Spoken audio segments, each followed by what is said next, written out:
Méditation du 2 juillet. Béni par le Père. Béni soit le Dieu et Père de notre Seigneur Jésus-Christ qui nous a bénis de toute bénédiction spirituelle dans les lieux célestes en Christ. Éphésiens 1, verset 3. Combien de bénédictions le Père nous accorde-t-il en nous sauvant de la mort pour nous conduire à la vie? Premièrement, nous sommes élus. Certains se trompent et considèrent que si le choix est fait par Dieu, nous n'avons rien à faire. Le salut commence en Dieu. L'initiative vient de lui. Ce n'est pas nous qui cherchons Dieu, c'est lui qui nous cherche. Le salut s'obtient par la grâce et le pécheur répond à ce choix de Dieu de façon volontaire. D'un côté, la souveraineté divine cherche à sauver. De l'autre, il y a la réponse et la responsabilité humaine. L'élection est un acte souverain du Dieu éternel. Il a lancé une cascade de bénédictions spirituelles dans les lieux célestes. L'élection constitue la base de toutes les autres bénédictions spirituelles. Notre élection s'est faite dans le but de mettre les élus à l'écart du reste du monde et de les doter de qualités spirituelles saintes qui les distinguent du monde, les identifient comme appartenant à Dieu pour les envoyer comme instruments de salut à tous les peuples.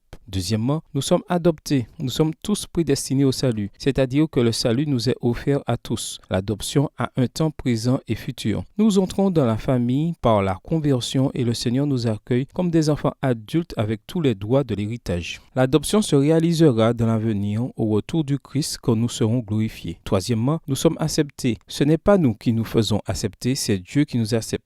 La base de l'élection, de l'adoption et de l'acceptation est l'amour de Dieu. Notre réponse à cet amour doit aussi être faite avec amour. Qui sont les morts? Ceux qui sont dans la tombe froide, jouissent de la paix dans un calme doux, ne sont pas les morts. Les morts, ce sont ceux qui vivent encore mais dont l'âme est morte. Ceux dont les raides dépouilles reçoivent des rayons de lumière ne sont pas les morts. Ceux qui meurent avec honneur sont vivants, mais ceux qui vivent sans honneur sont morts. La vie, ce n'est pas l'existence que nous menons. La vie, c'est l'honneur, c'est la mémoire.